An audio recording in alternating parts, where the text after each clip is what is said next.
જય શ્રી રાધે. ઘણા સમયથી ઈચ્છા હતી કે વૃંદાવન જાશું તો રસખાનની સમાધિ ઉપર જાશું. રૂપ રસિક છે અને હરજી બાપાની ખાસ ઈચ્છા હતી કે વ્રજ જાશું રમણ રહેતી તો આપણે રસખાનની સમાધિએ જાશું.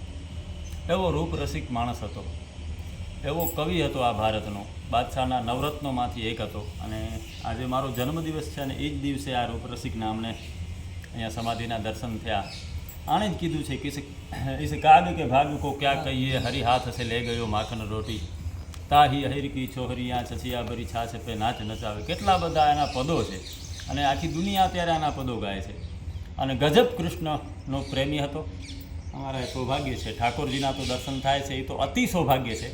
પણ આજે આવા મહાન કવિવરના દર્શન થયા, એની સમાધિના દર્શન થયા. વ્રજની ભૂમિ, રમણ રેતીની ભૂમિ અહોભાગ્ય છે. અને ધૈર્યભાઈ આપનો પણ આભાર. આપ અત્યારે આ વિડીયો કેચઅપ કરી રહ્યા છો. બધાએ દર્શન કરજો. ખૂબ રૂપ રસિક હતા રસખાનજી. અસ્તુ. જય શ્રી કૃષ્ણ, જય શ્રી રાધે, જય સિયારામ. જય સિયારામ.